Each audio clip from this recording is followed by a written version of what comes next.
L'exposé a été fait donc avec la collaboration de Ronan et de Sylvain de l'INRAE. Donc, si vous voulez, le topin, c'est pas un parasite émergent, hein, c'est un parasite réémergent. Hein. J'avais déjà intervenu au premier carrefour de la pomme de terre sur le topin suite à un premier projet CASDAR qui avait eu lieu de 2012 à 2015. Et là, entre-temps, il y a eu d'autres projets européens dans lesquels nous n'avons pas participé au niveau de la FN3PT, mais où Arvalis avait continué à participer. Et nous reprenons un nouveau projet maintenant à notre main, où Arvalis, bien sûr, et d'autres instituts seront présents également. Alors donc, je vais vous faire peut-être juste un petit bilan avant de donner la parole à Camille qui vous expliquera en quoi va consister ce nouveau projet, et puis ce qu'on a tiré comme conclusion aussi un petit peu sur ce qui a été fait en maïs.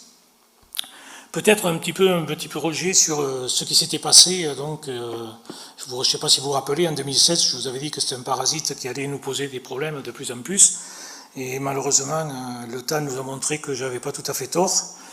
Donc en 2016, déjà en Bretagne, on avait principalement des attaques dans le Morbihan avec des taux de refus qui étaient importants. Hein, c'était 21% de refus en culture, avec 11 hectares et demi de refusés. Ça faisait 10% de l'eau qui était touchée et on avait des préjudices financiers qui était de 395 000 €, avec beaucoup de problèmes et de réclamations à l'exportation sur des lots. Au niveau du centre et sud, c'était 5 hectares de refus, 100 hectares concernés par au moins 10% des déchets et de piqûres, avec un préjudice financier de 250 000 €. Et le nord, jusqu'à maintenant, avait peu de problèmes significatifs. Ils en observaient de temps en temps quelques-uns. Donc si on regarde en 2020, donc 4 ans après, où on en est, la situation... Vous voyez qu'en Bretagne, c'est plus que le Morbihan qui est touché maintenant, le Finistère est également touché. Les préjudices sont en augmentation. Aujourd'hui, sur 4000 lots qui ont été contrôlés à l'heure actuelle, on considère qu'il y a plus de 50% des lots qui sont touchés dans certains secteurs. Et la situation s'aggrave d'année en année. Donc ça devient vraiment un problème très très important. Au niveau du comité centré sud, la situation est toujours préoccupante dans certaines zones, dans certains syndicats. On ne note pas toutefois d'évolution depuis 2016 par rapport à la gravité des symptômes. Pas de soucis en plan dans la région centre proprement dit, mais en Pays de Loire c'est plutôt grandissant, ainsi qu'en Nouvelle-Aquitaine, sans grande sévérité de symptômes. Et on a aussi des symptômes qui sont visibles en Auvergne, et surtout en conditions humides, qu'on a constaté, un petit peu comme l'a dit Karima pour le rhizoctone, quand on a des conditions humides dans le sol, l'augmentation du parasitisme a l'air d'être plus importante. Au niveau du nord, je ne sais pas si vous vous rappelez, sur notre précédent transparent, il n'y avait pas de symptômes ou très très peu. Aujourd'hui, les problèmes arrivent, hein, des parcelles à problème sont détectées cette année. La pression est en train de monter dans plusieurs secteurs. Donc ça devient préoccupant, sachant qu'en plus c'est une zone où on va dire que la prédominance en race de topin n'est pas du tout la même race que les autres secteurs que l'on peut rencontrer, comme la Bretagne, où il y a une dominance de Lineatus avec la présence de Sordidus. On est plutôt avec de la griotte obscurus dans la région nord. Et donc je vous ai mis juste pour rappel, à l'époque, en 2016, on avait eu aussi un gros problème sur la consommation générale des pommes de terre primeurs. Et là, en primeur consommation, on peut dire que le symptôme s'aggrave énormément. Donc les problèmes sont généralisés pratiquement partout. Dans des parcelles, on détecte cette année en primeur, que ce soit sur Marmande, en Vallée du Rhône ou même sur Perpignan, qui était plutôt épargné jusqu'à maintenant. On voit que la pression monte.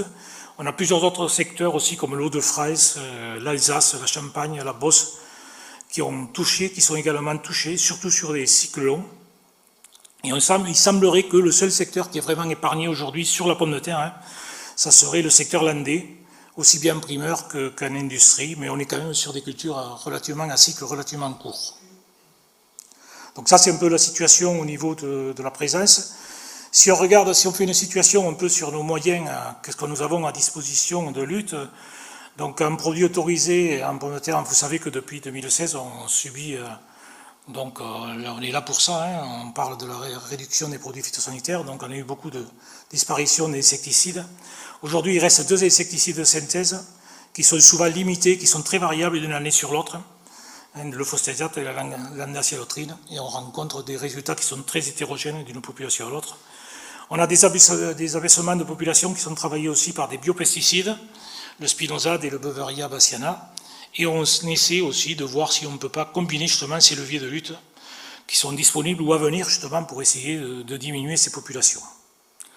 Donc pour cela, les produits qui sont en cours d'expérimentation à l'heure actuelle, ce sont des essais insecticides avec une nouvelle matière active, mais je ne sais pas encore, c'est trop tôt pour dire où ça en sera en France et l'avenir de cette matière active.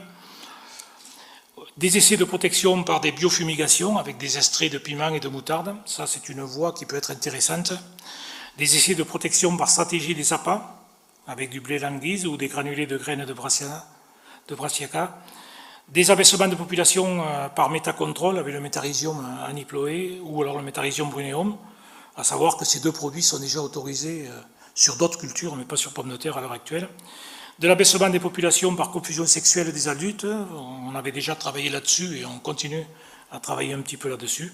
Et le but, c'est aussi de voir si, en combinant tous ces leviers, on peut essayer d'augmenter une lutte qui est disponible ou à venir. Donc voilà un petit peu l'état à l'heure actuelle. Je vais passer la parole à Camille qui va poursuivre sur la suite. Donc bonjour à tous, Camille Puech. Avant de commencer, je veux juste préciser qu'aujourd'hui, je suis juste la voix de Ronan Lecointe et Sylvain Poggi qui n'ont pas pu être présents, mais c'est bien eux qui ont travaillé sur ce diaporama avec Michel, et donc c'est leurs travaux que je vais présenter aujourd'hui. Donc, pour replacer le contexte, comme le disait Michel, les taupins sont des ravageurs en résurgence, et le constat qui est fait actuellement, c'est que les molécules chimiques qui sont utilisées pour les gérer sont insuffisamment efficaces pour diminuer les populations. En plus de ça, il y a l'impact des changements climatiques qui se fait sentir, dans le sens où le réchauffement engendre une accélération des cycles de vie et du coup une augmentation des dégâts sur les cultures. L'autre constat qui est fait, c'est qu'en fait les connaissances en écologie et en biologie sur ces espèces-là sont insuffisantes. Et si on prend par exemple l'exemple du cycle de vie, en fait, on s'aperçoit en étudiant la littérature qu'entre différentes sources, on a des durées de cycle qui sont affichées à 5 ans, 18 mois, 30 mois. En fait, ça varie parce que ce sont des insectes qui répondent à de nombreux paramètres et en particulier aux conditions climatiques. Un autre aspect sur lequel on a un déficit de connaissances, c'est la façon dont se dispersent les adultes dans le paysage et qui peut potentiellement affecter de façon importante les dégâts causés sur les cultures. Donc l'hypothèse qui est posée, en fait, c'est que la nuisibilité des taupins, elle est liée à différents paramètres qui opèrent à 3 échelles. La première échelle, c'est celle de la plante, où là, ce qui va jouer, ça va être des facteurs tels que la période de sensibilité de la plante, la variété choisie. Ensuite, à l'échelle des insectes, où là, ce qui va entrer en jeu, c'est le nombre de larves, les espèces présentes et leur stade larvaire. Et ensuite, au niveau de l'environnement, où là, on a une multitude de paramètres qui peuvent intervenir. Donc l'enjeu actuel, c'est de collecter un maximum de données pour agréger toutes ces connaissances et réussir à prédire le risque causé par ces insectes-là sur les taupins. Voilà, donc les travaux que je vais vous présenter ont été menés donc par Ronan et par Sylvain en collaboration avec Arvalis, et donc ça a donné lieu à un certain nombre de publications, notamment dans le Journal of Pest Science en 2018, je crois. Alors, donc ce travail, il avait pour but donc d'évaluer le risque taupin sur la culture du maïs et de mettre en place un modèle de prévision. Et donc ça s'est fait à partir d'un jeu de données qui a été collecté par Arvalis. Donc il y a 631 parcelles qui ont été enquêtées entre 2010 et 2014. Et donc ces parcelles, elles ont été scindées en 2 groupes. Un premier groupe de 331 parcelles qui a donné lieu à une première publication en 2015 et un deuxième groupe de 336 parcelles avec une publication en 2018. Donc ces parcelles, elles n'ont pas été choisies par hasard. En fait, l'idée, c'était d'avoir un maximum de variabilité dans les niveaux de dégâts observés. Donc ils ont procédé de la façon suivante. En fait, ils ont commencé par repérer des parcelles avec des dégâts importants, donc ont été identifiés par les techniciens. Et ensuite, dans les mêmes exploitations, ils ont sélectionné des parcelles attenantes avec des dégâts moindres, ce qui a permis d'obtenir un gradient de niveau de dégâts dans le lot de parcelles étudiées. Donc, les variables explicatives collectées, il y a eu le niveau d'infestation par les larves dans le sol des parcelles, des variables climatiques, des variables liées au sol, liées à l'itinéraire technique réalisé sur maïs, aussi à l'historique de la parcelle, ils sont remontés sur 5 ans, et des variables paysagères sur l'environnement proche de la parcelle. La variable réponse d'intérêt ici, c'est l'intensité d'attaque qui a été mesurée dans chaque parcelle sur 3 transects positionnés aléatoirement, donc des transects de 10 mètres.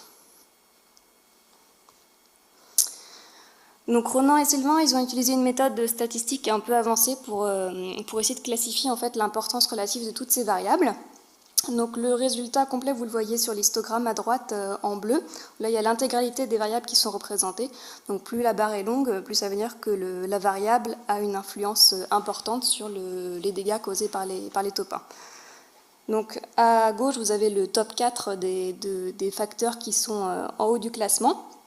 Donc la première variable qui ressort, c'est le niveau d'infestation de la parcelle par les larves de taupins, ce qui est plutôt rassurant.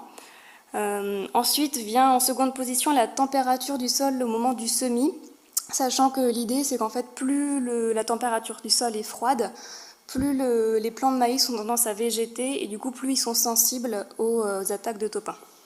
Ensuite viennent les caractéristiques du sol. Donc là, en fait, les dégâts augmentent quand le pH est acide, inférieur à 5, quand le taux de matière organique augmente dans le sol et quand on est en termes de texture sur les extrêmes du triangle, donc sur des sols soit très argileux, soit très limoneux, soit très sableux. Et en numéro 4, c'est l'historique de la parcelle, où là, ils ont observé des niveaux de dégâts plus importants quand il y a des prairies longue durée dans la rotation et quand il y a du régras dans la culture précédente. Voilà, un point un peu surprenant, c'est qu'en fait, ils ont vu que le traitement réalisé en culture de maïs n'avait pas d'influence sur les dégâts.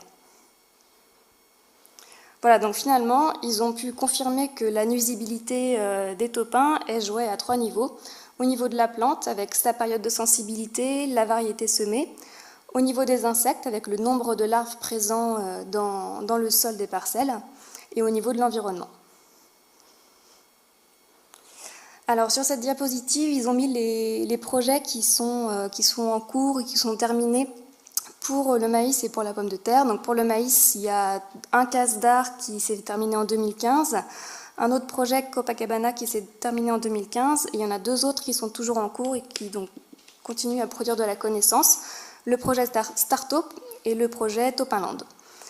Pour la pomme de terre, donc ça c'est nouveau, c'est un projet qui démarre. On en parlait un petit peu ce matin, donc c'est le casse d'art topique qui va durer 4 ans jusqu'en 2024. Et donc il y a 3 actions qui ont été définies. La première action visera à améliorer la prévision du risque d'infestation et de dégâts de taupins en culture de pommes de terre. Donc l'idée c'est vraiment de reproduire ce qui a été fait pour le maïs, mais cette fois-ci pour la pomme de terre. L'action 2 visera à développer des solutions innovantes et durables de prévention et de maîtrise des dégâts. Donc là, on est plus dans la recherche de leviers de gestion et de lutte opérationnelle. Et l'action 3 visera à concevoir et évaluer des stratégies intégrées de protection des cultures, avec cette fois-ci une approche plus systémique de combinaison de leviers. Voilà, pour en savoir plus, il y a un certain nombre de publications qui sont sorties. Donc sur la prévision du risque maïs, sur les méthodes d'élevage de taupins, sur les outils moléculaires qui peuvent être utilisés pour l'identification en particulier des larves, sur les études de modélisation et sur l'impact du travail du sol sur ces insectes-là.